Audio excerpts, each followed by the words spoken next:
هنعمل مع بعض النهاردة ستريبس نباتي صيامي 100%، مش فراخ، وبمكون يمكن كتير من أولادنا ما بياكلوهوش، هياكلوه ومش هيعرفوه. وكان نفسي أسمعكم صوت القرمشة بتاعته في منتهى الجمال. زي ما احنا شايفين لونه جميل جدا، مقرمش من بره طري من جوه. هنقدم معاه حبة تومية صيامي إن شاء الله، أعملها لكم في مرة بعد كده.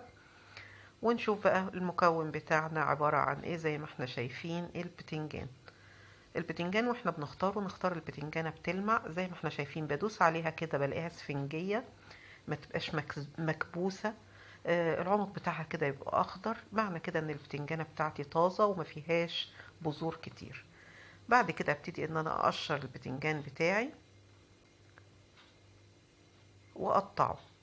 بالنسبة للتقطيع بتاع البتنجان، زي ما احنا شايفين ان البتنجانة مش كبيرة، فانا هقطعها 3 شرايح. لو كبيرة شوية ممكن تقطعيها 4 شرايح، وبعد كده اعملها صوابع. طبعا التقطيع ده حاجة بترجع لك انتي، عايزاها كبيرة عايزاها صغيرة، دي حاجة بترجع لذوقك الشخصي. انا كده قطعتها. هنقطع الاتنين كلهم وبعدين نرجع لكم. انا كده قطعتهم، هديهم رشة ملح حلوة عشان يطلعوا المية اللي فيهم، وكمان هحط لهم معلقتين من الخل. الخل بيساعد ان هو يبقى مقرمش وجميل.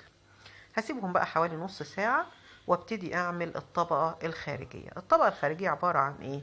دي معلقة كبيرة من الدقيق، هحط عليها معلقة كبيرة من النشا.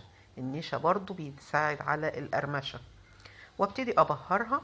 انا هحط لها معلقه صغيره توم باودر، ومعلقه صغيره بصل باودر، وبابريكا، والمرقه الفوريه او مرقه الخضروات الفوريه اللي كنت عملتها معاكم.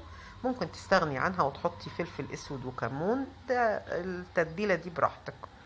انا ما حطيتش ملح لان البتنجان انا كنت مملحاه عشان الملح ما يبقاش زياده.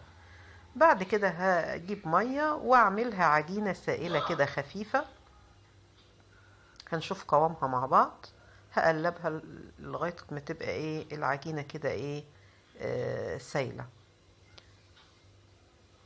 بعد كده بجيب البتنجان بتاعي، هلاقيه نزل ميته زي ما شايفين. هروح اعصره كويس جدا، ادلق المية دي واعصره كويس جدا. بعد كده عندي الكريسبي، ده طبعا موجود عند اغلب العطارين وموجود في الاسواق. لو مش متوفر انا بحبه سبايسي على فكرة، في منه اللي هو النوع مش سبايسي. لو مش متوفر بالنسبة لك، هتحطي كوباية من البقسماط وحطي عليها معلقتين كبار من النشا. النشا بيخلي لونه حلو قوي، بيخليه ما يستويش على طول، يخلي الحاجة كده تاخد راحتها في السوا ولونها يبقى جميل. بحطها في العجينة السايلة وبعدين في الكريسبي اقلبها كويس. هعمل بقى الكمية كلها بنفس الطريقة. شوفوا عطتني كمية كبيرة. وبعد كده زيت على النار سخن، بختبر اذا كان سخن ولا لسه. وبعد كده على نار متوسطة، بعد الزيت ما يسخن اخلي النار متوسطة وابتدي ان انا احط الستريبس بتاعي. وزي ما احنا شايفين شكله بألف هنا وشفا.